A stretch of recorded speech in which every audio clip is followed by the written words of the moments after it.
अमरत्व की इच्छा।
ચાલો આપણે લગભગ વૈદિક વાંગ્મય જે છે થોડુંક વધારે ટેકનિકલ છે અર્થવાદ ને બધું અર્થવાદ વિશે થોડુંક સમજી લઈએ અર્થવાદ એટલે સ્તુતિ કોઈની જેમ કે ગઈકાલના કે હા ગઈકાલના ક્લાસમાં સાંજે શંકરાનંદીના ક્લાસમાં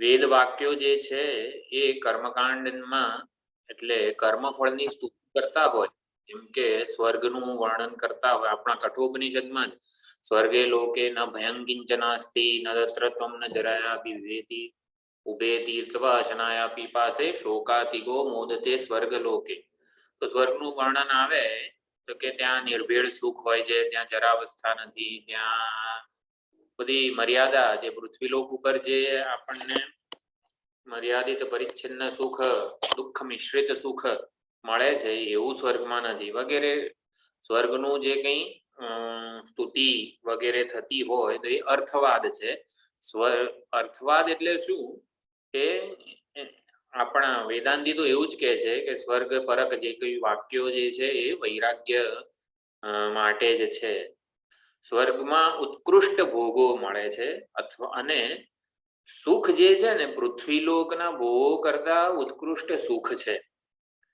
એટલે આ લોકમાં પૃથ્વીલોકમાં જે વિષયમાં ખૂબ જ આસક્ત હોય પૃથ્વીલોકના ભોગમાં ખૂબ જ આસક્ત હોય એને પૃથ્વીલોકના ભોગોમાંથી વૈરાગ્ય જન્મે એ આ ત્યાગે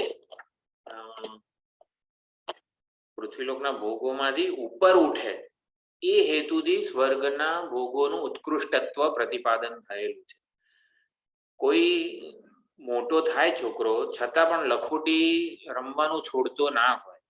ભાઈ નાના હતા ત્યારે લખોટી રમતા હતા બધા ફ્રેન્ડ્સ જોડે. હવે મોટો થઈ ગયો 10મા 12મામાં બોર્ડની એક્ઝામ આવી છતાં પણ રોજ 1 કલાક લખોટી રમવા જતો હોય તો પછી એને લખોટી કરતા કંઈક ઉત્કૃષ્ટ વસ્તુ, કોઈક ઉત્કૃષ્ટ રમત, વોલીબોલ કે ગમે તે ટૂંકમાં કંઈક ઉત્કૃષ્ટ સુખ બતાવવું પડે કે જેથી એ આ સુખની આ પરતંત્રતામાંથી છૂટે. એટલા જ માટે આ પૃથ્વીલોકમાં ખાઈ પીને લહેર કરી રહીશું.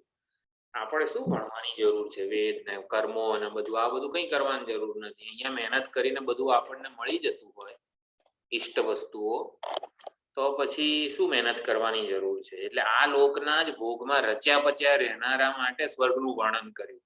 સ્વર્ગ જો સ્વર્ગનો લાડુ છે ને આ લાડુ કરતા તો કેટલોય ઉત્કૃષ્ટ છે એમ કરીને ઉત્કૃષ્ટ ત્યાંનું વર્ણન કર્યું. આ લોકના ભોગને એ છોડે, ઉપરામ થાય. આ લોકના ભોગમાંથી ઉપરામ થાય અને સ્વર્ગનું સુખ મેળવવું હોય ને તો પછી આટલા આવું અગ્નિહોત્રથી માંડીને જે કંઈ પણ જ્યોતિષ્ટોમ વગેરે કર્મ કરવા પડે. તો જ્યોતિષ્ટોમ કરવા માટે જે કંઈ પણ સંયમ વગેરે જોઈએ, જેટલા પણ આપણા વેદનમાં વિધાન કરવામાં આવેલું એ બધું ડિસિપ્લિન્ડ જીવન જીવવું પડે, ત્યારે એને મર્યા પછી સ્વર્ગ મળે. એટલે સ્વર્ગની ઈચ્છાથી જરાક ડિસિપ્લિન માણસ થાય અને વિષય ભાઈ ઉપવાસ કરવો પડે, 7 દિવસનો ઉપવાસ કરવો પડે વગેરેથી પૃથ્વીલોકના ભોગોથી એ દૂર રહે. આ પ્રયોજન છે વૈરાગ્ય જન્માવા માટે જ અર્થવાદ છે. એટલે કે વેદવાદ રતા પાર્થ નાન્યદસ્તિ કામ યામિમામ પુષ્પિતામ વાચમ પ્રવદંતી અવિપશ્ચિત. અત્યંત રમણીય વાણી લાગે, અત્યંત આપણને ઉત્સાહિત કરે એવી વેદવાણીઓ છે, વેદના વાક્યો છે, પણ એનું પ્રયોજન આ લોકના ભોગ માટે વૈરાગ્ય જન્મે. પછી ઉત્કૃષ્ટ ભોગો ભોગવીને પણ માણસ સમજે, એમ પુણ્યનો ઉદય થાય અને સમજે કે ગમે તેટલું ભોગવવાથી જરા પણ મને તૃપ્તિ સંતોષ મળે એમ નથી. ધીમે ધીમે સમજે અને પછી એમાંથી પણ એ વૈરાગ્ય ને પામે, એ હેતુ છે. તો અર્થવાદ એટલે શું? 3 પ્રકારના અર્થવાદ છે: ગુણવાદ, અનુવાદ અને ભૂતાર્થવાદ. અર્થવાદ એટલે સ્તુતિ, એટલે વેદના વાક્યો જેમ કે સત્યમ જ્ઞાનમ અનંતમ બ્રહ્મ, એને પૂર્વ પક્ષીઓ તાર્કિકો વગેરે અર્થવાદ ગણે છે કે હે જીવ, તું સત્ય જ્ઞાનમ અનંતમ બ્રહ્મ છે એટલે તારી સ્તુતિ થઈ રહી છે અહીંયા, જાણે કે એવું એ લોકો માને છે, મીમાંસકો વગેરે. આપણે તો સત્યમ જ્ઞાનમ અનંતમ ને આત્મ સ્વરૂપનું પ્રતિપાદન કરનારું લક્ષણ, સ્વરૂપ લક્ષણ માનીએ છીએ, સમજીએ છીએ, પણ એમ એ લોકો અર્થવાદ ગણે છે. તો વેદના અમુક વાક્યો અર્થવાદ છે જે કયા હેતુ, એમનું સ્વાર્થે પ્રયોજન નથી, સ્વાર્થે પ્રયોજન નથી. અર્થવાદ એટલે અયામિમામ પુષ્પિતમ, સ્વર્ગનું વર્ણન કરે, સ્વર્ગે લોકે ન ભયમ કિંચન આસ્તિ વગેરે જે બધું છે એ અર્થવાદ છે. એટલે કે સ્વર્ગના વર્ણનમાં એ લોકોનું તાત્પર્ય, એ વેદ વાક્યોનું તાત્પર્ય નથી. સ્વર્ગનું વર્ણન કરનારા વેદ વાક્યો સ્વર્ગના વર્ણનમાં તાત્પર્ય ધરાવતા નથી, માટે એને અર્થવાદ કહેવાય. તો શેના માટે કર્યું છે? સ્વર્ગનું વર્ણન કરવાનું નથી તો પછી શેના માટે વર્ણન કર્યું? સ્વર્ગના સુખમાંથી પણ વૈરાગ્ય જન્મે એ હેતુથી. એટલે અર્થવાદ જે છે સ્વાર્થે નથી, પરાર્થે, એટલે કે કોઈક વૈરાગ્ય વગેરે જન્મે એના માટે વર્ણન છે, એને અર્થવાદ કહેવાય. તો 3 પ્રકારના અર્થવાદ છે: ગુણવાદ, અનુવાદ અને ભૂતાર્થવાદ. અર્થવાદ એટલે શું? પ્રાશસ્ત્ય વિધાન અન્યતર લક્ષણયા વિધિશેષ ભૂતમ.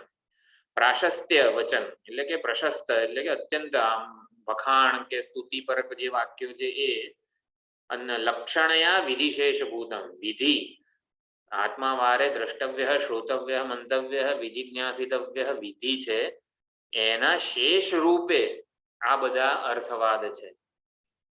અર્થવાદ એટલે સ્તુતિપરક વાક્યો તો આત્માના જ્ઞાન માટે જિજ્ઞાસુને પ્રેરિત કરવાના પ્રયોજનમાં એ સાર્થક છે, પોતે જ નહીં, સ્વતઃ નહીં.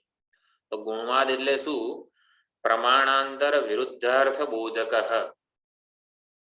આપણે અર્થવાદ વ્યવહારમાં ખૂબ જ વાપરતા હોઈએ છીએ. જેમ કે કોઈને પણ વખાણ કરવા હોય, નાનો બાળક હોય કે આ તો બહુ બહાદુર છે, સિંહ જેવો છે, તો આને અર્થવાદ કહેવાય. આવી રીતે આપણે અર્થવાદ આપણા રોજબરોજના જીવન વ્યવહારમાં અર્થવાદ વાક્યો આપણે વાપરતા જ હોઈએ છીએ. તો ગુણવાદ અર્થવાદ કોઈ કેવો કહેવાય? ગુણવાદ નામનો અર્થવાદ પ્રમાણાંતર વિરુદ્ધાર્થ બોધક. આદિત્યો યુપ, આ બાળક સિંહ છે. અથવા તો વેદનું ઉદાહરણ લઈએ તો આદિત્યો યુપ. યુપ એટલે કે જે જ્યોતિષોમ વગેરે કર્મ કરતા હોઈએ આપણે વેદનું, ત્યારે એ જે થાંભલો યુપ સહિતનો યજ્ઞ એને ક્રતુ કહેવાય છે. ક્રતુ અને યજ્ઞમાં શું ફરક છે? તો યુપ સહિતનો જે યજ્ઞ હોય એને ક્રતુ કહેવાય. યુપ વિનાનો જે હોય એને સાદો યજ્ઞ વગેરે કહેવાય છે. તો યુપ એને ઘીથી આખો ચોળેલો હોય એ યુપ સ્તંભને, તો અને અગ્નિ પ્રજ્વલિત હોય એટલે ઘીની ને લીધે શાઇનિંગ એટલો બધો તેજસ્વી લાગે આપણને. અરે આ થાંભલો, આ યુપ જ, આ સ્તંભ જ આદિત્ય છે એમ કરીને આપણે એનો સ્તુતિ કરીએ છીએ. આદિત્યો યુપ. હવે આ જે સ્તંભ છે એ ક્યાંથી આદિત્ય છે? પ્રમાણાંતર વિરુદ્ધ, વિરોધ છે. આંખ કે છે આ તો થાંભલો છે, પરંતુ આપણે કહીએ છીએ આ આદિત્ય છે, સૂર્ય છે. તો પ્રમાણાંતર જ્યારે વિરોધ હોય, આ બાળક સિંહ છે, એટલે બાળક ક્યાંથી સિંહ હોય? આને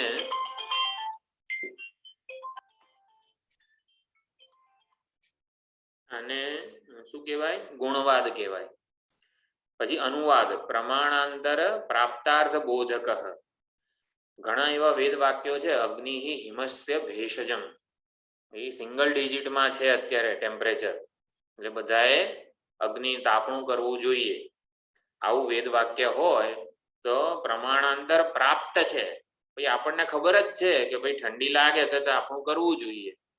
આપણને ખબર જ છે તો શું કરવા વેદે કહેવું જોઈએ? પ્રમાણાંતરથી પ્રાપ્ત છે આપણને, એ કહેવાની કઈ જરૂર નથી. અગ્નિ હિમસ્ય ભેષજમ, અગ્નિ ઠંડીનું મારણ છે. ભેષજ એટલે કે ઓલું દવા છે વગેરે. તો આને અનુવાદ કહેવાય. પ્રમાણાંતર પ્રાપ્ત છે, એટલું પ્રમાણાંતર વિરોધ છે. અને ભૂતાર્થવાદ, ભૂતાર્થવાદ એટલે ત્રીજા પ્રકારનો અર્થવાદ છે. પ્રમાણાંતર બાધ તત્પ્રાપ્તિ રહિતાર્થ બોધક. પ્રમાણાંતરથી પ્રાપ્ત છે, અરે પ્રમાણાંતરથી બાધિત થાય છે પણ એની પ્રાપ્તિ નથી.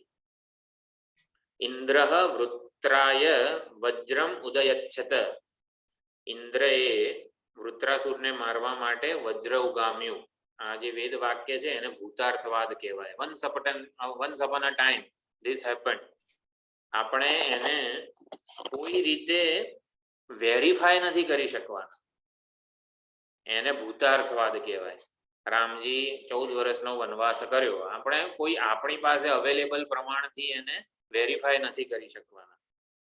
એટલે પ્રમાણાંતર બાદ પ્રાપ્તિ રહિત, પ્રમાણાંતરથી બાધે ના થાય. રામજી 14 વર્ષનો વનવાસ કર્યો વગેરે, અયોધ્યામાં તે લીલા કરી, કોઈ એનો બાદ કરી શકે? અત્યારે ના કરી શકે. તો પ્રમાણાંતરને પ્રાપ્ત કરી શકે ખરા? પ્રમાણાંતરથી જાણી શકાય ખરા? જો રામાયણ મહાભારત વગેરે ઇતિહાસ વગેરે જે છે એનું કોઈ વેરીફાયેબલ પ્રમાણ છે આપણી પાસે? નથી. પ્રમાણાંતરથી બાધે નથી થતો, પ્રમાણાંતરથી પ્રાપ્તિ પણ નથી થતી. એને ભૂતાર્થવાદ કહેવાય. એટલે આ પ્રમાણે આમ કહેવાય છે, એક શ્લોક છે, ઘણી વાર બૃહદારણ્યકના વાર્તિકની ટિપ્પણીઓ જે છે ને એમાં આવતો હોય છે, વિરોધે ગુણવાદ સ્યાત. જ્યારે વિરોધ હોય, આ બાળક સિંહ છે તો વિરોધ છે, એને ગુણવાદ કહેવાય. વિરોધે ગુણવાદ સ્યાત. અર્થ અનુવાદો અવધારિતે, અનુવાદ એટલે અવધારિતે, પ્રમાણાંતરથી અવધારિત છે. અગ્નિ હિમસ્ય ભેષજમ, પ્રમાણાંતરથી અવધારિત છે, એને અનુવાદ કહેવાય. ભૂતાર્થવાદ તદ્ધાનાત એટલે કે તદ્ધાનાત, અને એનો હાન થાય છે એટલે એને ભૂતાર્થવાદ કહેવાય. હાન થાય છે એટલે બંનેનો વિરોધે નથી અને અનુવાદ પણ નથી. આપણે પ્રમાણાંતરથી એનો વિરોધે ના કરી શકીએ, પ્રમાણાંતરથી પ્રાપ્ત પણ નથી. એટલે આને ભૂતાર્થવાદ કહેવાય.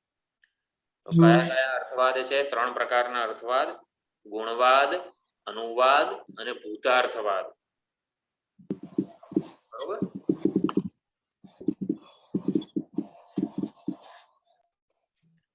ગુણવાદ, ભૂતાર્થવાદ અને અનુવાદ એ 3 પ્રકારના અર્થવાદ છે. તો હવે ઓમ સહના ભવતુ સહનૌ ભુનક્તુ સહ વીર્યં કરવાવહૈ તેજસ્વિનાવધીતમસ્તુ મા વિદ્વિષાવહૈ. ઓમ શાંતિ શાંતિ શાંતિ. હરિ ઓમ શ્રી ગુરુભ્યો નમઃ. હરિ ઓમ.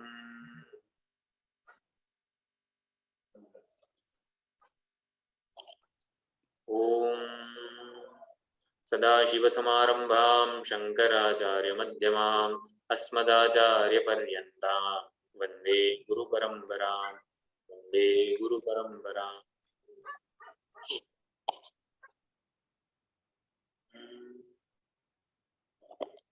ઓમ નમો ભગવતે વૈવસ્વતાય મૃત્યવે બ્રહ્મવિદ્યાચાર્યાય નચિકેતસે ચ.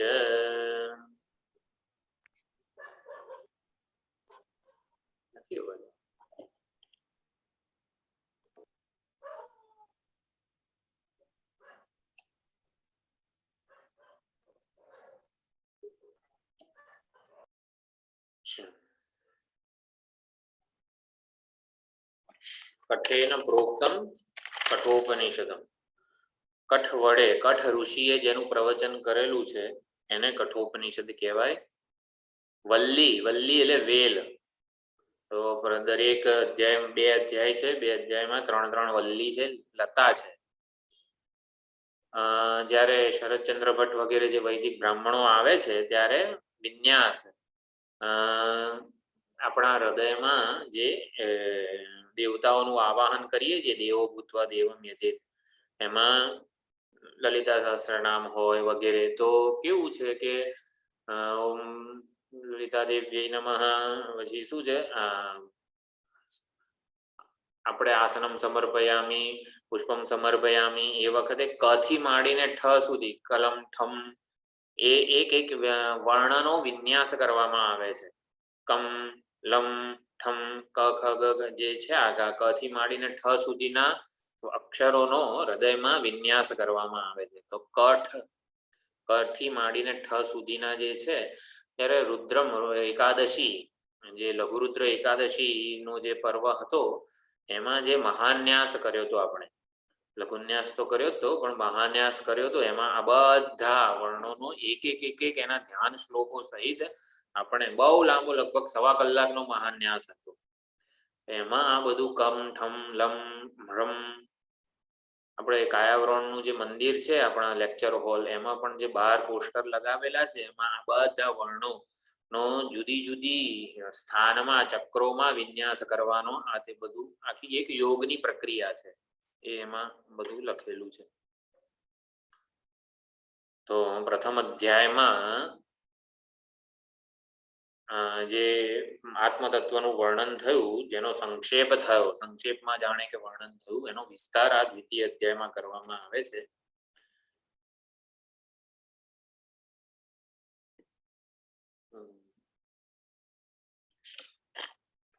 પ્રથમ અધ્યાયનો આવી રીતે પહેલો શ્લોક છે, બહુ પ્રસિદ્ધ છે.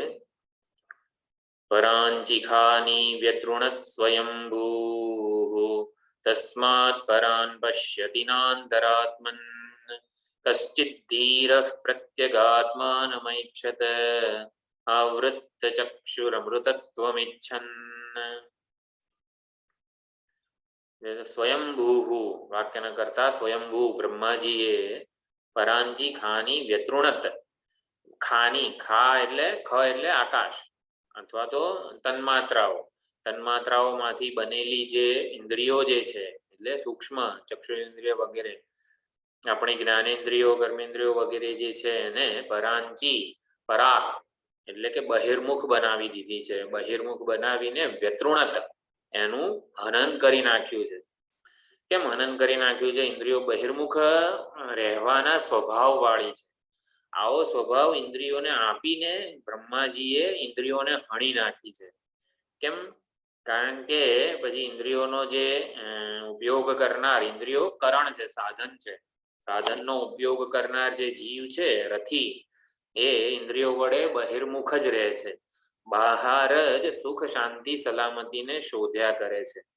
એ ક્યારે એવું વિચારતો, એવો એક પણ અનુભવ જીવને પોતાના જીવનમાં થતો નથી કે સુખ બહારથી આવતું નથી, સુખ અંદરથી બહાર જાય છે.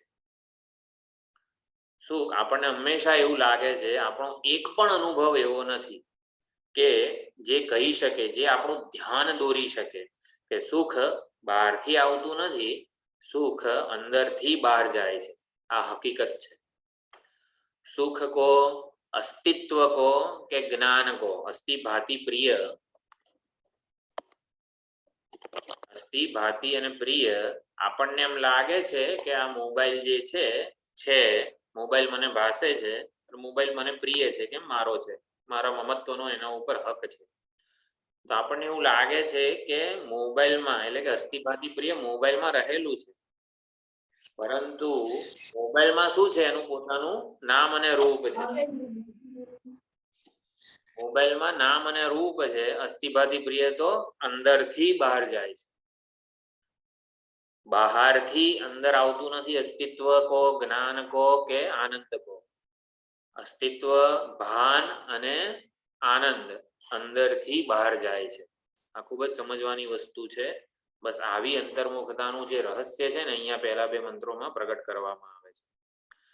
તો હણી નાખ્યું છે કારણ કે જીવ સ્વાભાવિક રીતે બહાર જ રહે છે.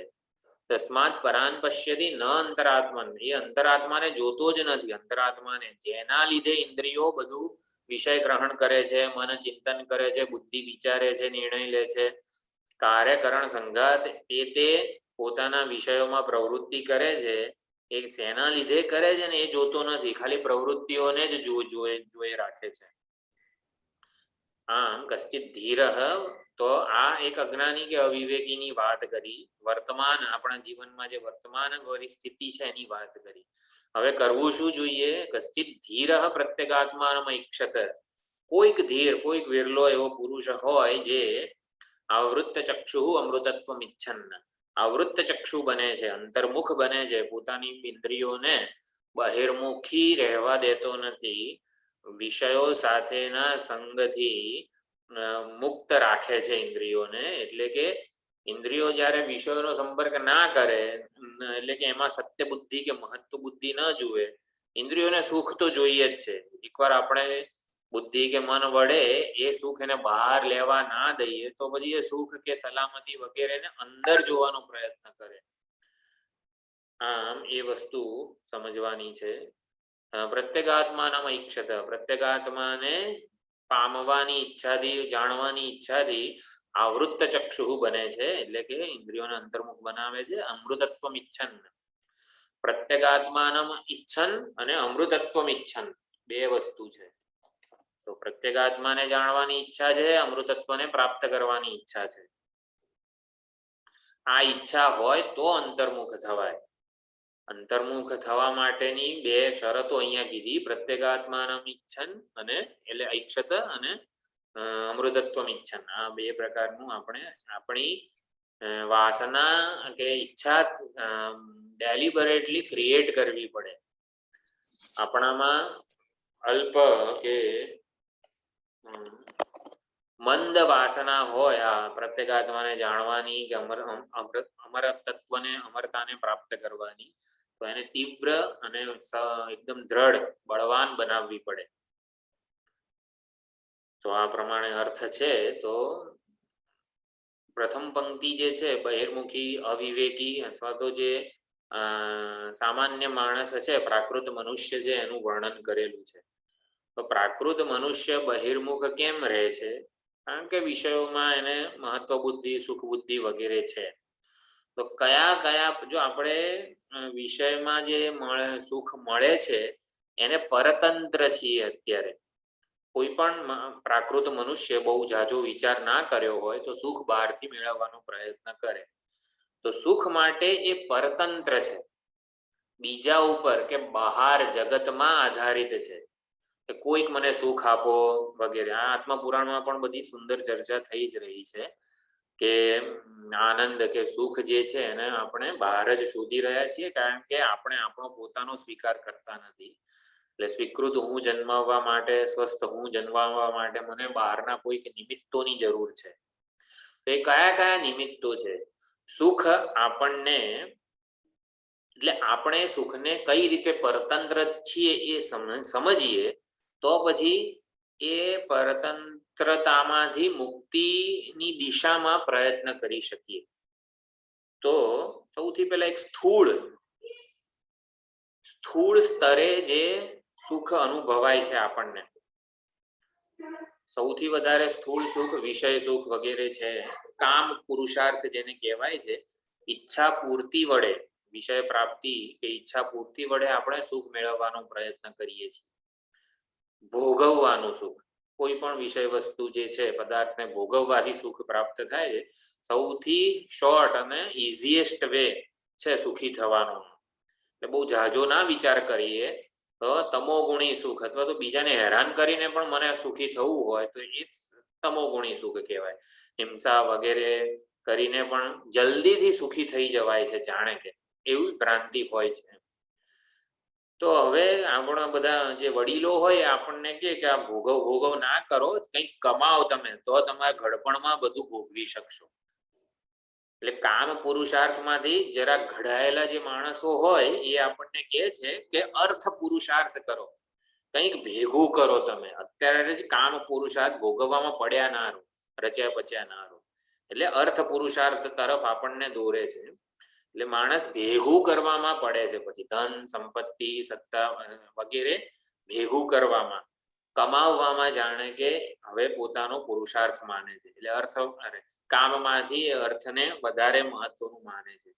એકવાર ધન મારે શું છે પેકેજ 15 લાખનું પેકેજ વાળી નોકરી જોઈએ છે વગેરે, તો એ પેકેજ માટે પછી એ લાડુ ખાવા રહે ખરો?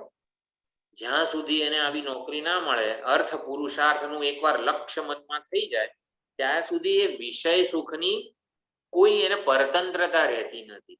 જો એક સુખ આપણને નિકૃષ્ટ સુખમાંથી કઈ રીતે સ્વતંત્ર બનાવે છે, આપણા વેદ એ જીવન આખું આપે છે આપણને. તો અર્થ પુરુષાર્થ કામ પુરુષાર્થની પરતંત્રતામાંથી મુક્તિ આપે છે, કોઈ પરતંત્ર રહેતું નથી. સુખ માટે પરતંત્ર ન રહેવું એવું વેદો આપણને શીખવે છે. તો નીચેના સુખની પરતંત્રતામાંથી મુક્ત બનાવે છે એક ઉત્કૃષ્ટ સુખ, તો અર્થ પુરુષાર્થ છે. પછી બધા જે કઈ એકદમ શું કહેવાય ભક્ત માણસો કે આપણા વડીલો જે હોય, હવે બહુ ભેગું કરે કે આ જન્મમાં સુખી થઈશ તું, આવતો જન્મ સુખેથી જીવવું હોય ને તો થોડા પુણ્યો કર, થોડીક સેવા કર, એવું કે આપણને. ખાલી સકામ કર્મો કે ધન પ્રાપ્તિના કર્મો ના કરો, કંઈક આવતા જન્મે જો સુખી થવું હોય ને તો થોડું સત્કર્મો કરો, થોડા પુણ્ય કર્મો કરો, સેવા કરો, દેવ દર્શન, ઈશ્વર ઉપાસના વગેરે કંઈક રીતે આવું ઉત્કૃષ્ટ વસ્તુ, એને ધર્મ પુરુષાર્થ કહેવાય. એટલે એ કરવાથી નીચેના ખાલી આ લોકમાં સુખી થવાના જે પુરુષાર્થ છે, ધર્મ શું છે અર્થ પુરુષાર્થ, એનાથી સુખી થવાની જે પરતંત્રતા હતી એમાંથી મુક્તિ આપણને મળે છે. જી આ લોકમાં સુખી થવાનું, પરલોકમાં સુખી થવાનું, એ પ્રમાણે માણસને ટૂંકમાં સુખ જોઈએ છે. વિષય સુખની પરતંત્રતામાંથી છૂટે પછી શારીરિક લાગણીનું સુખ પણ ખૂબ જ અગત્યનું છે. એકવાર લાગણીનું સુખ આપણને મળતું થાય, અથવા તો લાગણીના સુખની શોધ કરી લઈએ કે કઈ રીતે મળે છે, તો પછી ઇન્દ્રિયના સુખની પરતંત્રતામાંથી મુક્તિ મળી જાય છે. પછી બૌદ્ધિક સુખ, આ વૈજ્ઞાનિકો વગેરે જે છે શોધ કરતા હોય, અથવા તો જે પણ આપણે લોકો જે જિજ્ઞાસુઓ ભણીએ છીએ, વેદાંત ભણનારાઓને પણ એક બૌદ્ધિક સુખ મળતું હોય છે. તો બૌદ્ધિક સુખ જ્યારે મળતું થાય ને ત્યારે લાગણીના સુખની પરતંત્રતા છૂટી જાય છે. આપણે લાગણીના સુખને પરતંત્ર રહેતા નથી. બૌદ્ધિક સુખ મળે ત્યારે લાગણીના સુખની પરતંત્રતામાંથી મુક્ત થઈ જઈએ છીએ. આ સ્વીકારાય એવું લાગે છે ને? હા, લાગણીના સુખની પરતંત્રતામાંથી મુક્ત થવું હોય ને એના કરતા ઉત્કૃષ્ટ સુખ શોધવું પડે. લાગણીનું સુખ એટલે આપણે હંમેશા પ્રેમ, હૂંફ વગેરે માંગતા હોઈએ છીએ જગત પાસેથી. એમાંથી છૂટવું હોય તો બૌદ્ધિક સુખ મેળવવાનો પ્રયત્ન કરવો પડે, તો લાગણીના સુખની પરતંત્રતા ના રહે. ઉત્કૃષ્ટ સુખ વડે નીચેના સુખની પરતંત્રતામાંથી મુક્તિ મળે છે. તો બૌદ્ધિક સુખ મેળવવાનો પ્રયત્ન કરવો પડે. ઈશ્વરની શરણાગતિ વગેરે જે છે એ પણ બુદ્ધિપૂર્વકની હોય જ્યારે ખરેખર બુદ્ધિમાં એવો નિશ્ચય થાય કે મારાથી આ વસ્તુ થઈ શકે એમ નથી, સુખી થવાનો કોઈ ઉપાય શું છે? નહીં પ્રપશ્યામી મમાપનુદ્યાત યચ્છોક મુચ્છો ક્ષણમિન્દ્રિયાણા. આ લોકમાં કે પરલોકમાં સુખી થવાનો હું એકે ઉપાય જોતો નથી મારા પ્રયત્નથી, માટે હું તમને શરણાગત છું હે ઈશ્વર. અર્જુન એવું કહે છે કે સુખી થવાના જેટલા પ્રયત્નો કરી જોયા ને એનાથી કશું સુખી થવાય એવું નથી, માટે હવે ભગવાનની શરણાગતિ, બૌદ્ધિક શરણાગતિ. બુદ્ધિનું સુખ જે છે એકવાર બુદ્ધિમાં નિશ્ચય, વ્યવસાય ભક્તનો છે ને સમ્યક વ્યવસાય છે. શું છે? નમે ભક્ત પ્રણશ્યતિ એવી ભગવાનની પ્રતિજ્ઞા ક્યારે હોય? ભક્તે પ્રતિજ્ઞા કરી હોય ને ત્યારે. ભક્તે શું છે? સમ્યક વ્યવસિતો હિ સહ, સમ્યક વ્યવસાય. તો ભક્તનો જે સમ્યક વ્યવસાય છે, સમ્યક વ્યવસાય કયો છે ભક્તનો? કે ઈશ્વર જ મારો રક્ષક છે, પાલક છે, પોષક છે, ઈશ્વર મારો હિતેચ્છુ છે, એ જે કંઈ કરશે ને મારું હિત જ ઈચ્છશે. આ ભક્તનો વ્યવસાય છે. તો આ બૌદ્ધિક શું? બૌદ્ધિક શરણાગતિ. શરણાગતિ પણ પ્રપત્તિ, શરણાગતિ વગેરેના જુદા જુદા અર્થ કરે છે ખંડાનંદજી મહારાજ. એટલે આ પ્રમાણે બૌદ્ધિક શરણાગતિ ખૂબ જ અગત્યની છે. તો બુદ્ધિનું સુખ જ્યારે મળે ને ત્યારે લાગણીના સુખની પરતંત્રતામાંથી મુક્તિ મળે છે. બૌદ્ધિક સુખ મેળવતા શીખવું. એનાથી ઉત્કૃષ્ટ સુખ કયું છે? અહંકારનું. તો હું મુમુક્ષુ સાધક છું, મુમુક્ષુ સાધક છું વગેરે જે અહંકાર અથવા તો કોઈ પણ આઈડેન્ટિટી આપણી, ભાઈ મારાથી આ પ્રમાણેનું વર્તન ના થાય, કે હું અધ્યાત્મ માર્ગનો જિજ્ઞાસુ સાધક છું. અહંકારનું સુખ, એક સાત્વિક અહંકારનું સુખ જ્યારે હોય ત્યારે બૌદ્ધિક લાગણીના બધા સુખની પરતંત્રતામાંથી મુક્તિ મળે. પછી સુખ માગવા માટે ત્યાં એટલે સુખની ભીખ ના માગે. લાગણીના સ્તરે, ઇન્દ્રિયના સ્તરે, દેહના સ્તરે, વિષયોના સ્તરે એક સુખની પરતંત્રતામાંથી મુક્ત થઈ જતો હોય છે. આ પ્રમાણે પરાંજિખાની વ્યતૃણ સ્વયંભૂ સુખ પ્રાપ્ત કરવાની સ્વાભાવિક ઈચ્છા બ્રહ્માજીએ ઇન્દ્રિયોમાં, મનમાં વગેરેમાં મૂકેલી છે.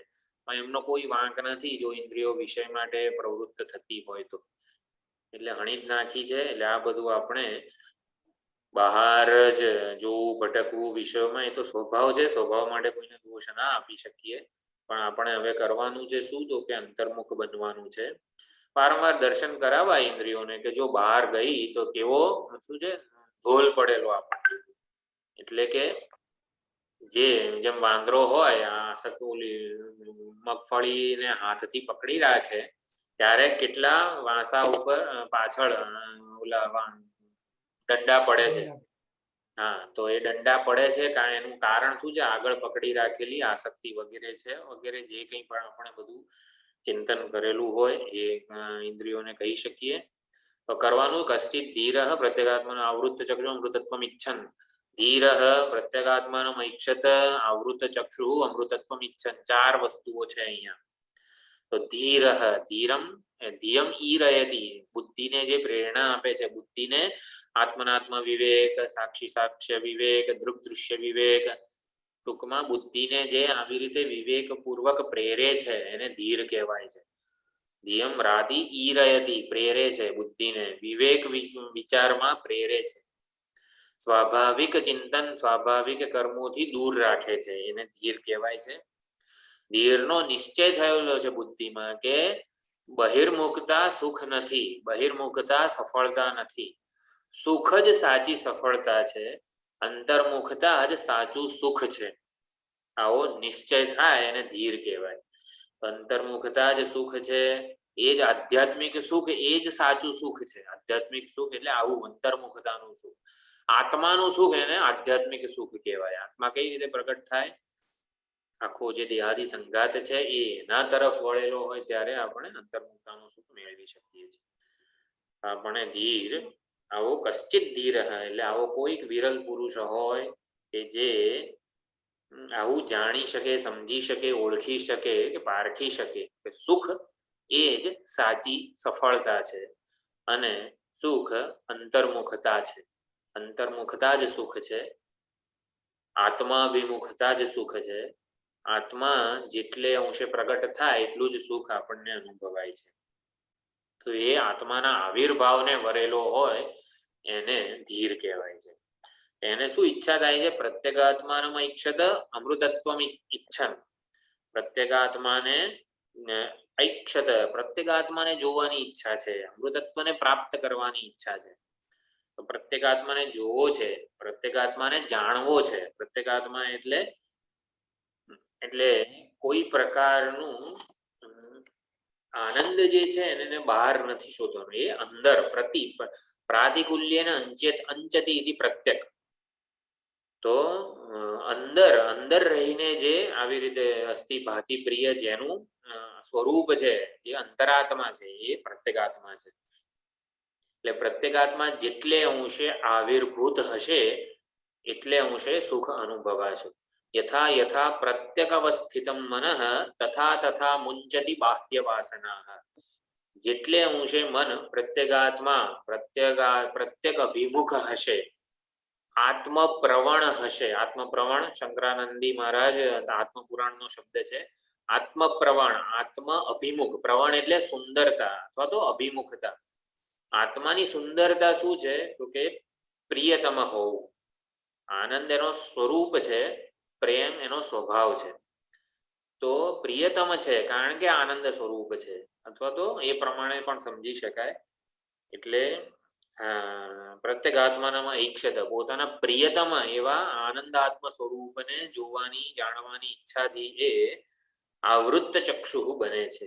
એટલા માટે ઇન્દ્રિયો, મન, બુદ્ધિ, સમગ્ર વ્યક્તિત્વને એ બહિર્મુખ નથી રાખતો, અંતર્મુખ કરે છે, પોતાની તરફ પ્રેરે છે. એટલે નિત્ય નિરતિશય વસ્તુની શોધ કરે છે. એ નિરતિશય વસ્તુ આપણે નિરતિશય શબ્દ વિશે ઘણી ચર્ચા કરી છે કે જે પ્રાપ્ત કરીને મારા માટે કશું જ પ્રાપ્તવ્ય ના રહે, જ્ઞાતવ્ય ના રહે, મારા માટે કઈ જ બાકી ના રહે, શેષ ના રહે, એને નિરતિશય કહેવાય. નિરતિશય વસ્તુ મને પૂર્ણ બનાવી દે છે, મને પૂર્ણ બનાવી દે છે. ઈચ્છુક નથી, એટલે હું ભિખારી કે માગણ રહેતો નથી. નિરતિશય વસ્તુ પ્રાપ્ત થાય મને તો હું હંમેશ માટે માગણમાંથી નિવૃત્ત થઈ જવું, માગણ ના રહું. તો નિરતિશય વસ્તુને શોધવી છે મારે. તો નિરતિશય વસ્તુને શોધી કઈ રીતે શકીએ આપણે? નિરતિશય વસ્તુને આપણે શોધવાની છે. અંતર્મુખતાથી સ્વભાવ નિરતિશય સુખ હોય એને પ્રાપ્ત કરવા એને જાણવાથી જ નિરતિશય બની શકાય. શું કહો છો? અંતર્મુખતા એનો સ્વભાવ સુખ હોય, નિરતિશય સુખ હોય, એને પ્રાપ્ત કરવાથી અથવા જાણવાથી આપણે નિરતિશય પ્રાપ્ત થઈ. આત્માને આનંદ સ્વરૂપે જાણવાથી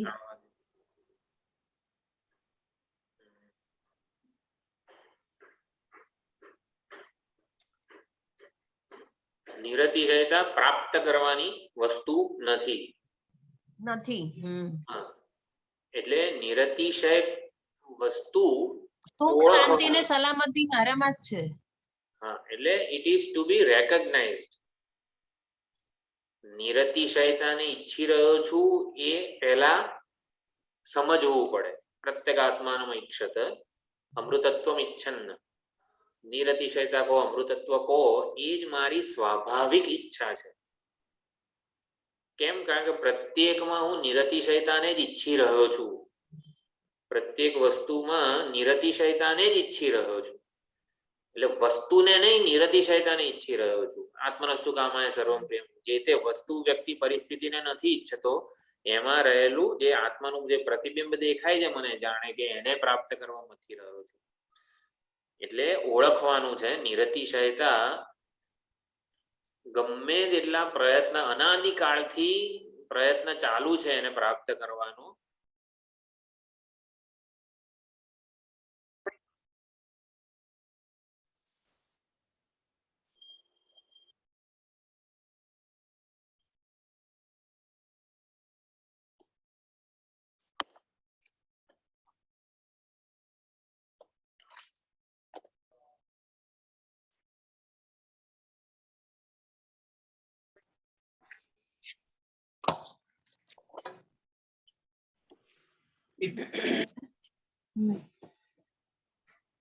मार्केट नहीं माझी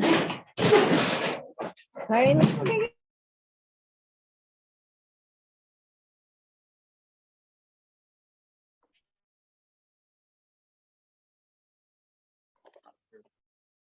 તો નિરતિશયતા ઓળખવાની વસ્તુ છે એ, એટલે નિરતિ સ્વરૂપ હું છું એવું સમજવાનું છે.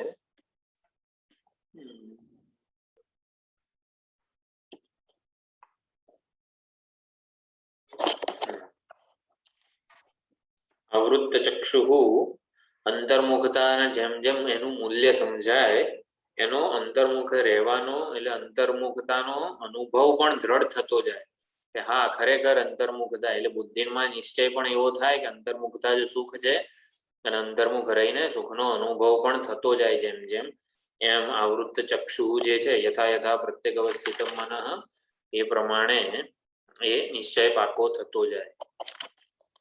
એટલે રાગ દ્વેષ જ બહિર્મુખતાનું કારણ છે.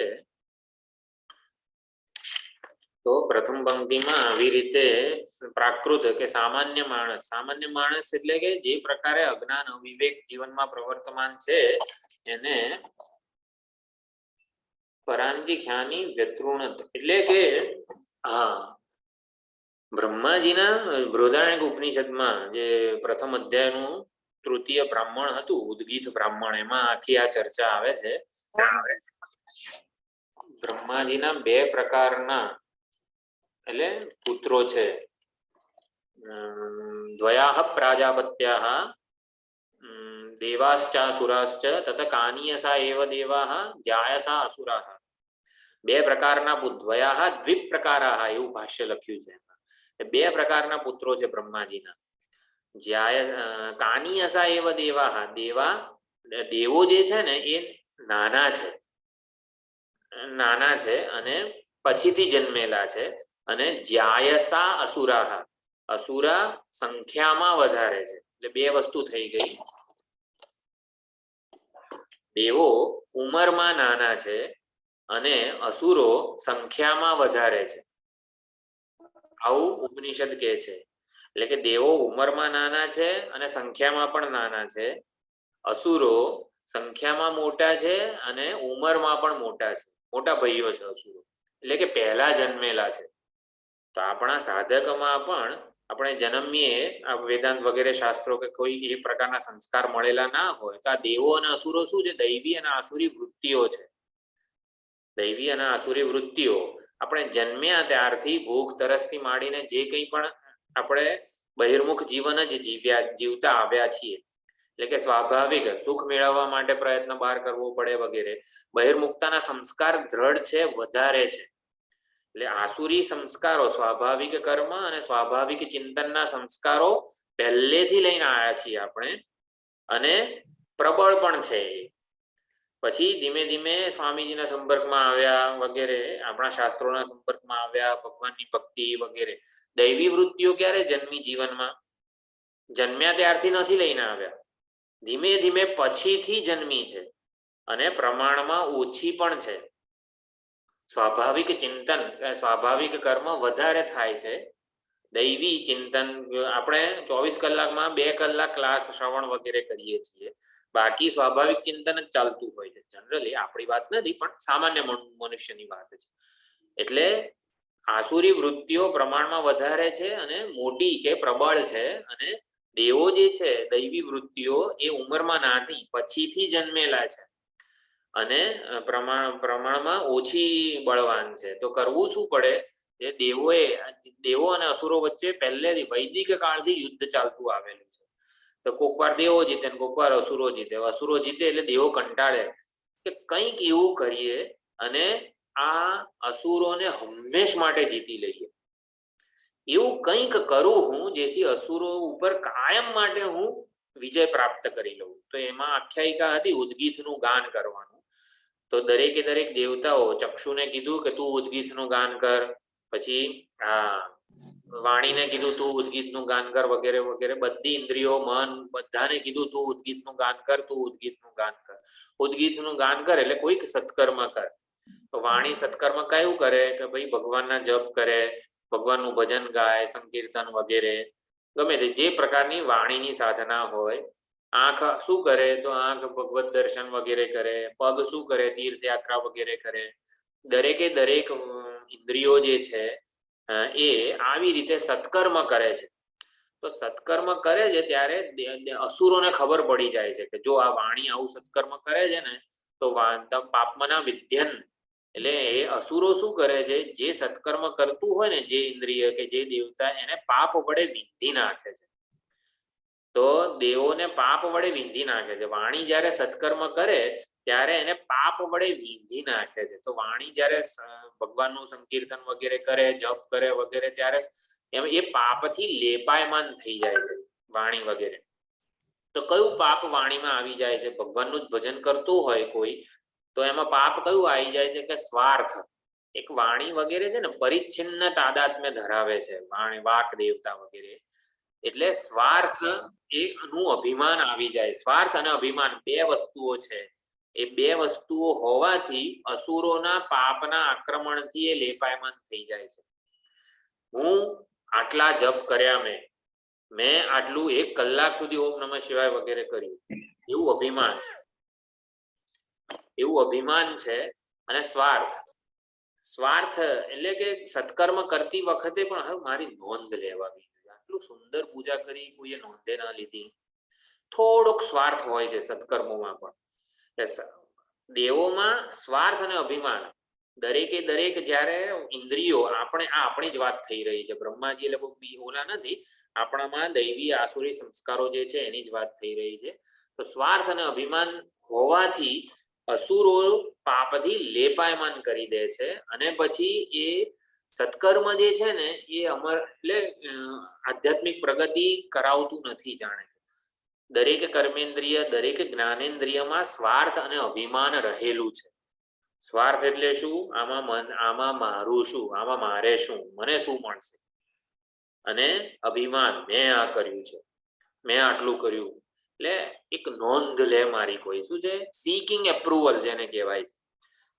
સીકિંગ એપ્રુવલ એટલે આ વસ્તુઓ પરિચ્છિન્ન જે વસ્તુ છે ને એમાં રહેલી જ છે.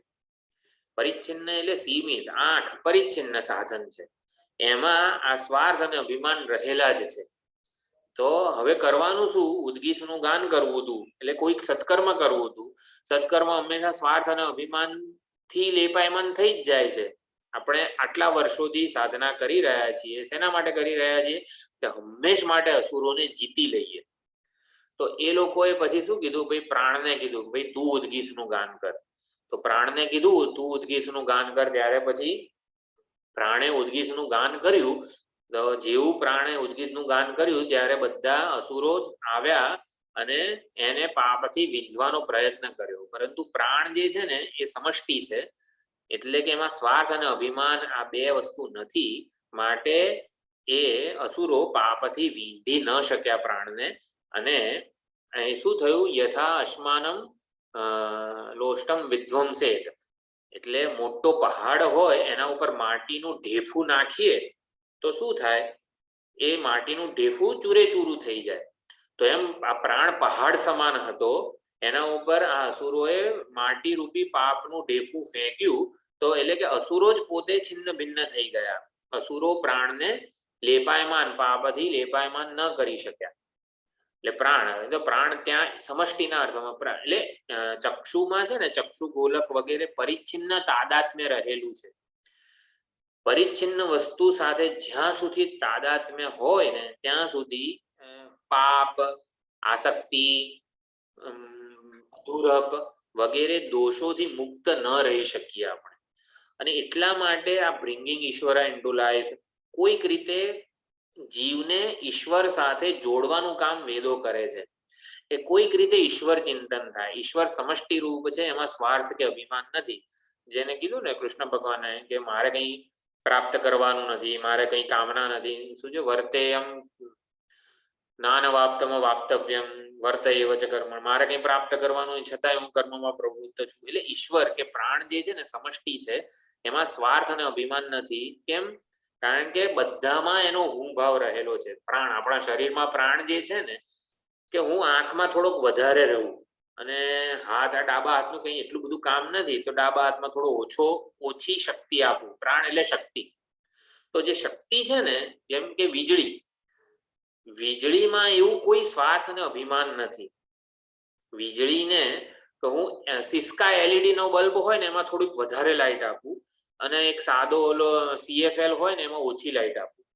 એવો રાગ દ્વેષ વીજળીને નથી. તો પ્રાણ એટલે ઈશ્વર એટલે સમષ્ટિ, કે ઈશ્વર કે પ્રાણ સાથે જોડાયેલા હોઈએ, આપણે સમષ્ટિ સાથે જોડાયેલા હોઈએ તો સ્વાર્થ અને અભિમાનથી મુક્ત રહી શકીએ છીએ. એટલે કોઈક રીતે ઈશ્વર સાથે આપણે જોડાયેલા હોઈએ તો પરિચ્છિન્નતાનું તાદાત્મ્ય છે ને એનાથી છૂટા રહી શકીએ છીએ. આ આખી ત્યાં વિચારણા હતી. તો શું છે? કશ્ચિત ધીરઃ પ્રત્યેગાત્મા આવૃત્ત ચક્ષુઃ. તો આવૃત્ત ચક્ષુઃ એટલે આ પ્રમાણે આપણે પ્રાણ સાથે જોડાયેલા રહીએ, કે પ્રત્યેગાત્મા કે ઈશ્વર સાથે જોડાયેલા રહીએ. ઈશ્વર તત્વ ને ઈશ્વરાર્પણ બુદ્ધિથી, ઈશ્વર પ્રસાદ બુદ્ધિથી કોઈક રીતે આપણું જે બુદ્ધિ કે વ્યક્તિત્વ છે એ વ્યક્તિત્વ સાથે નહીં પણ ઈશ્વર સમષ્ટિ સાથે જોડાયેલું રહે અને સત્કર્મો કરે. કે આ ભાઈ ભગવાનની ઈચ્છાથી થઈ રહ્યું છે, ભગવાનની આજ્ઞાથી થઈ રહ્યું છે, ભગવાન જ શક્તિ મને આપી રહ્યો છે, પ્રેરણા આપી રહ્યો છે, એના પ્રસાદ એ જ કરી રહ્યો છે, કર્તૃત્વ બધું એનું છે, જ્ઞાન શક્તિ, ઈચ્છા શક્તિ, ક્રિયા શક્તિ પણ ભગવાનની જ છે. ભગવાન એનો માલિક છે. આ કર્મ કરું છું, કર્મનો માલિક કોણ છે? હું તો ટ્રસ્ટી છું, પણ માલિક કોણ છે? ઓનર ભગવાન છે. આપણે ભક્ત બનીને કર્મ કરીએ. ટૂંકમાં ભક્ત હંમેશા ભગવાન સાથે જોડાયેલો હોય. એટલે એવી રીતે આખી સુંદર વિચારણા પૂર્વક તો આપણે આ બહિર્મુખતા કે સુખની પરતંત્રતામાંથી મુક્ત રહી શકીએ છીએ. તો પ્રત્યેગાત્મા એટલે આવી રીતે પ્રત્યેગાત્માને જાણવાની ઈચ્છાથી આ બધું થઈ શકે છે. પ્રત્યેગાત્માને જાણવાની ઈચ્છા ના હોય ને તો પછી આ બધું અંતર્મુખતાની યાત્રા શક્ય નથી. અંતર્મુખતાની યાત્રા ત્યારે જ સંભવ છે જ્યારે પ્રત્યેગાત્માને જાણવાની ઈચ્છા હોય. તો આવૃત્ત ચક્ષુ, રાગદ્વેષથી મુક્ત કરવી પડે ઇન્દ્રિયોને. તો રાગદ્વેષથી મુક્ત કરવી પડે, મહાન પ્રયત્ન માંગી લે છે. ગંગાજીનો, નર્મદાજીનો પ્રવાહ જાણે કે બદલવો હોય, વહેણ બદલવું હોય તો કેટલું મહાન કાર્ય કરવું પડે. તો એવી રીતે ઇન્દ્રિયોનો સ્વાભાવિક પ્રવાહ બહિર્મુખતા તરફનો છે, તેને અંતર્મુખ બનાવવી એ ખૂબ જ મોટું કાર્ય છે. સ્વાભાવિક વૃત્તિઓ ઉપર નિયંત્રણ કરી શકીએ આપણે. હા બોલો. અચ્છા, અહીંયા આગળ પ્રાણ નું તાદાત્મ્ય જે આપણને પરિચ્છિન્નતાથી દૂર કરે છે, એટલે એ આપણે કહી શકીએ કે પ્રાણના તાદાત્મ્યથી આપણનો દેહ ભાવ પણ છૂટે છે. વ્યક્તિ દેહ ભાવમાંથી મુક્ત કરવા માટે જ પ્રાણની ઉપાસના છાંદોગ્ય પ્રાણ એટલે સમષ્ટિ. જે પ્રાણ અહીંયા છે ને એ જ આખો પ્રાણ શું છે? યશ્ચા સાવાદિત્ય સ એક સયશ્ચાયમ પુરુષે યશ્ચા સાવાદિત્ય. જે પ્રાણ આપણા શરીરમાં 5 તંત્રો ચલાવી રહ્યો છે એ જ પ્રાણ સમષ્ટિમાં બધી ક્રિયાઓ, સૂર્યને પ્રકાશવાની શક્તિ આપે છે, ઇન્દ્રને વરસાદ વરસાવવાની, વરુણને આ તે બધું. જે અંતર્યામી બ્રાહ્મણ છે પાણીને પલાળવાની શક્તિ આપે, પાણીની અંદર રહેલો છે, પૃથ્વીની અંદર રહેલો છે, પૃથ્વીને ધારણ કરે છે, પૃથ્વી એનું શરીર છે, પૃથ્વીને ધારણ કરવાની શક્તિ પ્રદાન કરે છે. આ પ્રાણ છે. પ્રાણ એટલે અંતરાત્મા. અંતરાત્મા કો, હિરણ્યગર્ભ કો, અંતર્યામી કો, અને ઈશ્વર કહો, આ પ્રમાણે આખું છે. એટલે એની સાથે જોડાયેલા રહીએ અને કર્મ કરીએ. આપણે સત્કર્મ સ્વાર્થ અને અભિમાન વિનાનું હોય એ જરૂરી છે.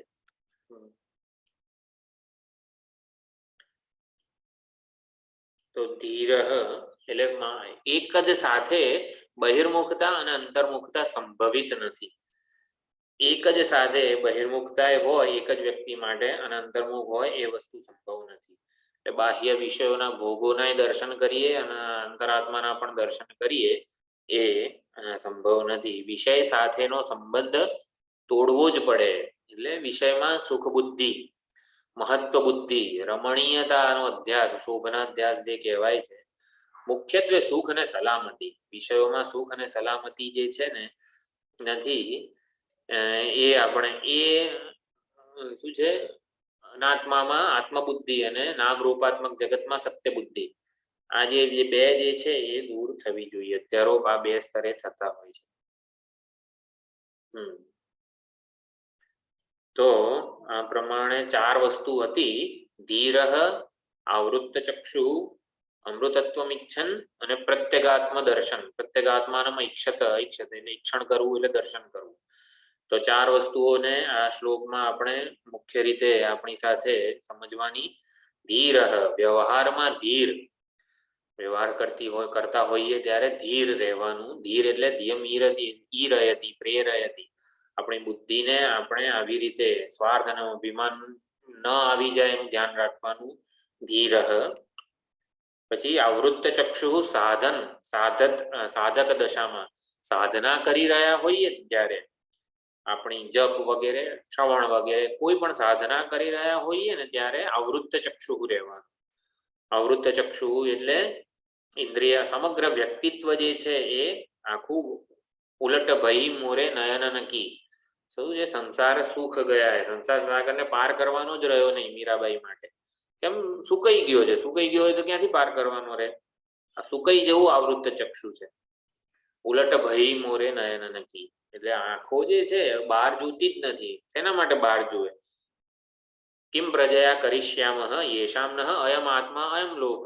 અમે શું કરવા અનાત્મ લોકની ઈચ્છા કરીએ? અમારા માટે તો આત્મલોક જ સુખ છે. આ બધા શ્રુતિ વાક્યોથી સમજી શકાય છે આવૃત્ત ચક્ષુ. શું છે? પ્રત્યેગાત્માના દર્શન. યેષામ નઃ અયમ આત્મા અયમ લોક. લોક એટલે લોક્યતે, અનુભૂયતે. અમારા માટે તો આત્મા જ લોક છે, અનુભવનો વિષય છે કે દર્શનનો વિષય છે. અમે આત્માના સેલ્ફ સફિશિયન્ટ, સંપૂર્ણ આત્માના દર્શનથી જ સંપૂર્ણ સંતુષ્ટિ છે, તૃપ્તિ છે, આનંદ સ્વરૂપ આત્માના દર્શનથી. અમૃતત્વમ ઈચ્છન એટલે અમરતાની. મૈત્રેયીએ પણ જ્યારે અવિનાશી યેનાહમ અમૃતાસ્યામ તદેવ ભગવાન વેદ, જેનાથી હું અમર બનું એવું તમે જાણો છો ને એ મને કહો. ભાઈ અમરતાની ઈચ્છા મુખ્ય રીતે હોવી જોઈએ. મૃત્યુ શું છે? સ્વાભાવિક કર્મ અને સ્વાભાવિક ચિંતન, એ જ મૃત્યુ છે. તો એટલે એક સાધક માટે પછી એટલે અને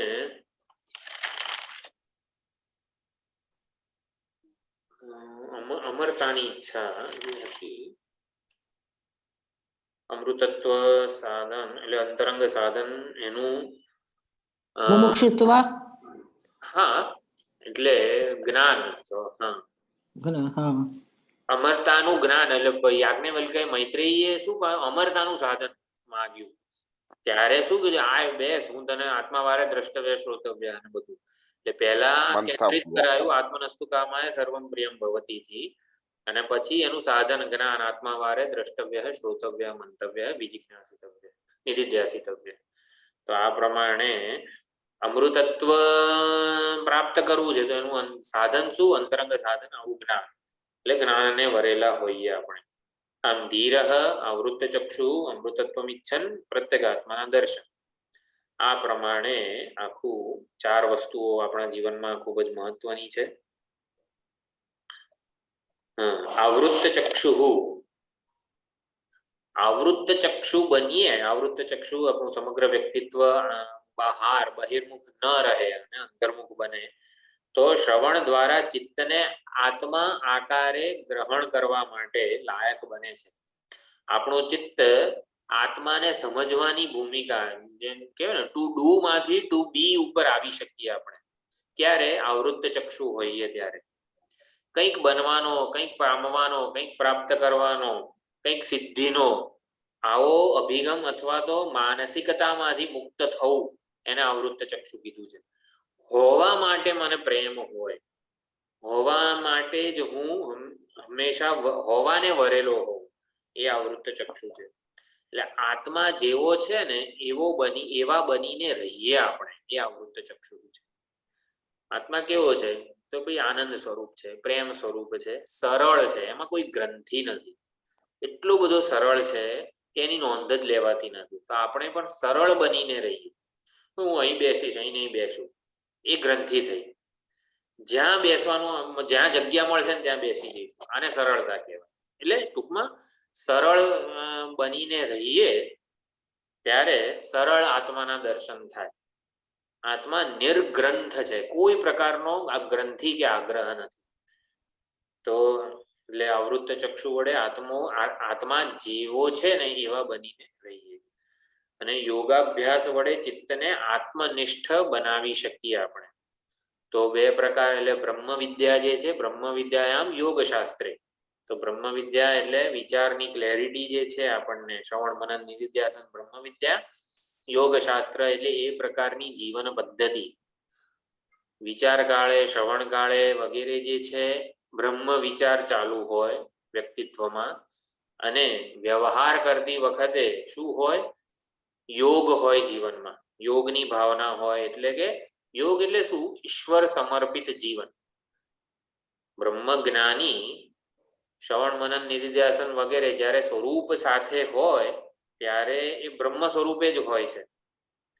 બ્રહ્મ જ્ઞાની બ્રહ્મ સ્વરૂપે જ હોય છે, પરંતુ વ્યવહારમાં યોગ એટલે કે ઈશ્વર સમર્પિત જીવન જીવે છે. એનો વ્યવહાર ઈશ્વર સમર્પિત છે, એનું સ્વરૂપ બ્રહ્મ છે. સ્વભાવ એનો કેવો છે? આવી રીતે ઈશ્વર સમર્પિત જીવન જીવે છે, અને સ્વરૂપ એનું બ્રહ્મ છે. તો યોગાભ્યાસ વડે ચિત્તને આપણે આત્મનિષ્ઠા અને લાયક બનાવી શકીએ છીએ. એટલે આવૃત્ત ચક્ષુની આખી ધીમે ધીમે ઉત્કૃષ્ટતા છે.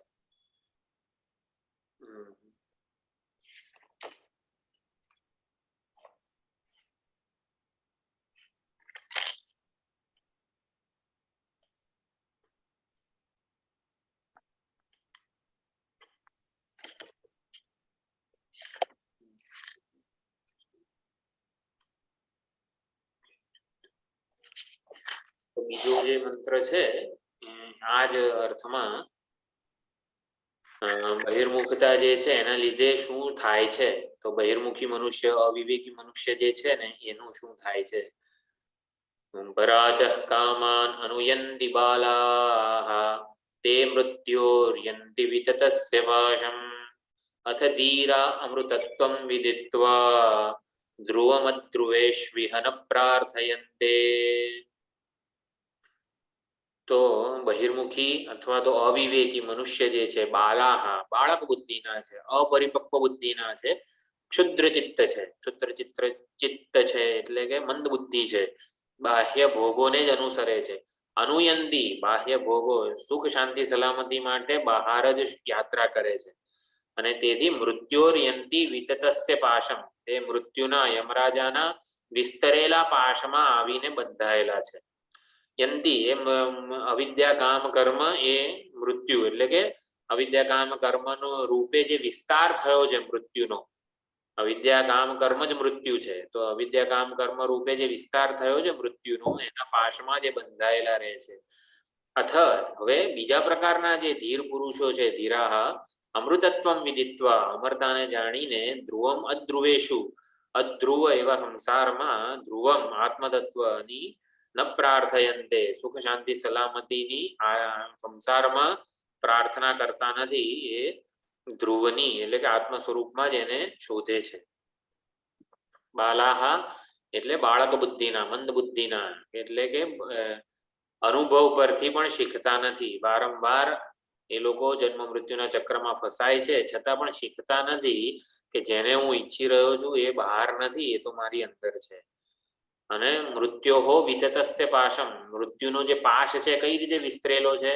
તો મૃત્યુ અવિદ્યા કામ કર્મ ને મૃત્યુ કીધું. અવિદ્યા એમાંથી ઈચ્છા જન્મે, એમાંથી જે કર્મ થાય એ સકામ કર્મ હોય. સકામ કર્મ હંમેશા રાગદ્વેષ વાળું હોય. રાગદ્વેષ વધારે, દેહાભિમાન વધારે, કર્તૃત્વ વધારે, કર્મફળની આસક્તિ જન્માવે. એમાં જો એટલે સફળતા મળે તો લોભ જન્મે, નિષ્ફળતા મળે તો ક્રોધ જન્મે.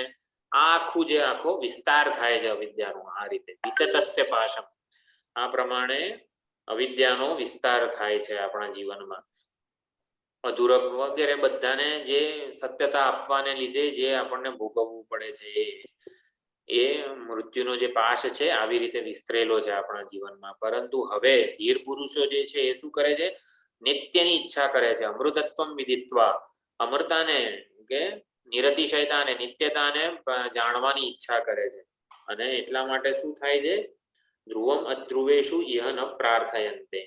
એ લોકો આવી રીતે ધ્રુવમ, જે સુખ શાંતિ આનંદ જે છે ને એને અધ્રુવમાં શોધતા નથી, એમાં પ્રાર્થના કરતા નથી. યેશામ્નઃ અયમ આત્મા અયમ લોકઃ, એવું જે જાણી ચૂક્યા છે. પુત્રૈષણાયાશ્ચ વિત્તૈષણાયાશ્ચ લોકૈષણાયાશ્ચ વ્યુત્થાય, એ બધી એષણાઓમાંથી વ્યુત્થાન પામે છે અને આત્મલોકની કામના કરે છે, આત્મલોકને જાણવાનો પ્રયત્ન કરે છે. કિમ પ્રજયા કરીશ્યામઃ, એ બધી પ્રજા વગેરે જે છે આ સુખના સાધનો, એનાથી અમે શું કરીએ, શું પ્રયોજન છે હવે એનું અમને? મૃત્યુ, અહીંયા મૃત્યુ શબ્દ જે બહિર્મુખતાને મૃત્યુ કીધું છે. તો બહિર્મુખતા મૃત્યુ કેમ છે? તો 3 પ્રકારના મૃત્યુ છે. આધ્યાત્મિક મૃત્યુ, આધિદૈવિક મૃત્યુ અને આધિભૌતિક મૃત્યુ. તો આધિભૌતિક મૃત્યુ જે છે, આખું જીવન આળસ અને પ્રમાદમાં આપણું વીતી જાય. પ્રમાદ એટલે જે કરવા જેવું હોય, પરમાત્માને જાણવાનો છે, એના બદલે વિષયોમાં જ રચ્યા પચ્યા રહીએ, એ પ્રમાદ કહેવાય. તો પ્રમાદ મૃત્યુ છે, આધિભૌતિક મૃત્યુ છે. આધિભૌતિક મૃત્યુ એટલે બહિર્મુખતા આધિભૌતિક મૃત્યુ છે. એમાં સુખ શાંતિ સલામતીને શોધતા રહીએ આપણે. આધિદૈવિક મૃત્યુ કયું છે? તો મન આવેગાત્મક રહે, રાગદ્વેષ પૂર્વકનું રહે. રાગદ્વેષને છોડે જ નહીં. દ્રઢ રાગદ્વેષ હોય છે અમુક વ્યક્તિ વસ્તુ પરિસ્થિતિ માટે, છોડવા જ માંગતા નથી. આટલા શ્રવણ કરીએ છતાં પણ આને તો હું નહીં છોડું, મળશે ને તો પતાવી જ દઈશું, એનું તો અપમાન કરી જ દઈશું. એટલે આ આધિદૈવિક મૃત્યુ છે. મન રાગદ્વેષને છોડે જ નહીં, રાગદ્વેષ પૂર્વકનું રહે, એ આધિદૈવિક મૃત્યુ છે. અને આધ્યાત્મિક મૃત્યુ શું છે? જે ધ્યાયતો વિષયાન પુંસઃ, છેલ્લે જે બુદ્ધિના આશાત પ્રણશ્યતિ જે કીધું છે, એવો બુદ્ધિનો નાશ થઈ જાય કે ઉદ્ધાર થવાની સંભાવના જ ના રહે. કોઈક કે મહાપુરુષો આવીને કે છતાંય માને જ નહીં એને, એટલે ઉદ્ધાર, એનું શું માણસ ના રહ્યો, એ આધ્યાત્મિક મૃત્યુ છે. કે બુદ્ધિ નાશાત પ્રણશ્યતિ, બુદ્ધિ વિવેક બુદ્ધિનો નાશ જ થઈ જાય અને પછી ગમે તેટલો વિવેક આપવાનો પ્રયત્ન કરીએ છતાં પણ એને વિવેક આવે જ નહીં. એટલે બુદ્ધિ નાશ, ઉદ્ધાર થવાની સંભાવના જ ના રહે, એને આધ્યાત્મિક મૃત્યુ કીધું છે. એટલે ધીર, એટલે આવો જે ધીર છે એ મૃત્યુના પાસેથી મુક્ત થઈ જાય છે, કારણ કે વિચલિત થતો નથી. ગમે તે આ ઈચ્છા વગેરે જે છે એને સમર્થન આપતો નથી, પોતાના જીવનમાં અજ્ઞાનને સમર્થન આપતો નથી.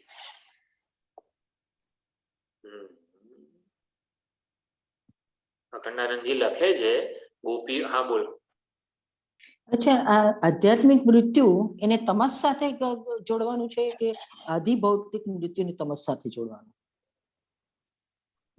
3 ત્રિગુણાત્મક રીતે વિચારીએ આપણે. પ્રમાદ તમોગુણી કહેવાય. એટલે પ્રમાદ એટલે શું કે કરવું જોઈતું હતું કંઈક, મનુષ્ય દેહ મળ્યો ત્યારે કરવાનું શું હતું કે પ્રત્યેગાત્મા શું છે, જીવન રથ આપ્યો આપણને, તો એની મદદથી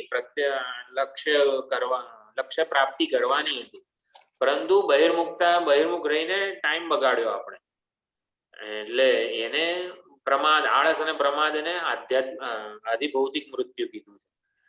હા, પ્રાકૃત જીવન જ હા, જીવ્યા, બધા સંસ્કારો પ્રાપ્ત થાય એવી સંભાવના હતી છતાં પણ પ્રાકૃત જીવન જીવ્યા, આધિ ભૌતિક હા બહિર્મુખતા પૂર્વકનું વિષયાશક્તિ બધુંય પ્રાપ્ત કર્યું તે- પણ વિષયો માટેનું આકર્ષણ છૂટ્યું જ નહીં, એ આધિ હા ભૌતિક. હા સમજી ગયા ભાઈ. અને પછી મન રાગ દ્વેષ પૂર્વકનું રહ્યું એ આધિદૈવિક મૃત્યુ, અને પછી આધ્યાત્મિક મૃત્યુ બુદ્ધિનાશાત પ્રણશ્યતિ, ઉદ્ધાર થવાની કોઈ સંભાવના જ ના રહે.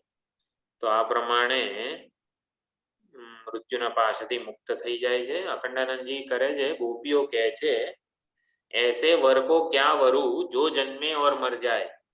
એવો પતિ શું કરવા હું વરુ કે જે જન્મે ને મરી જાય. વર વરીએ ગોપાલમ મારો ચુડલો અમર હો જાય. એવા કૃષ્ણ ભગવાનને જ વરી લઉં. અમૃતત્વમ ઈચ્છન, શું છે? અમૃતત્વમ વિદિત્વા, અમરતાને વરી લઉં. જે અમર હોય, જે પતિ અમર હોય એને જ હું વરી લઉં, મારો ચુડલો અમર હો જાય.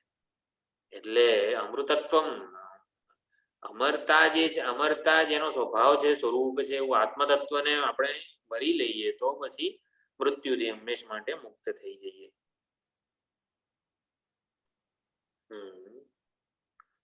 ધીર જે છે એમાં પ્રતિભા છે, ધારણ કરવાની શક્તિ છે. મેધા અને પ્રજ્ઞા, તો મેધા અને પ્રજ્ઞામાં ભેદ છે. ધારણવતી ધી એને મેધા કહેવાય છે, જે ધારણ કરે, યથાર્થ વસ્તુની ઓળખ કરાવે એને મેધા કહેવાય. યથાર્થ વસ્તુની ઓળખ કરાવે એને મેધા કહેવાય, અને અપવાદ પ્રધાન બુદ્ધિને મેધા કહેવાય છે.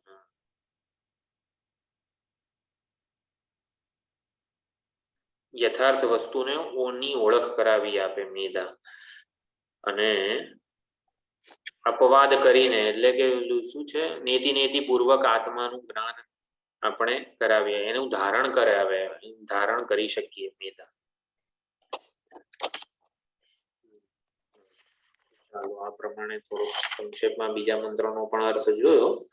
કંઈક બાકી હશે તો આવતી વખતે જોઈ લઈશું. અંદર આ બીજો ખંડ આખો વિસ્તાર કરે છે આત્મદર્શનનો. બધા મંત્રો કઠોપનિષદના ખરેખર ઘણી બધી જગ્યાએ ઉદ્ધૃત થતા હોય છે. જીવનમાં આપણે એ પ્રમાણે સાંકળી શકીએ, આપણા જીવનમાં એ પ્રમાણેના છે. ઓમ પૂર્ણમદઃ પૂર્ણમિદં પૂર્ણાત પૂર્ણમુદચ્યતે પૂર્ણસ્ય પૂર્ણમાદાય પૂર્ણમેવાવશિષ્યતે. ઓમ શાંતિ શાંતિ શાંતિ. હરિ ઓમ શ્રી ગુરુભ્યો નમઃ. હરિ ઓમ.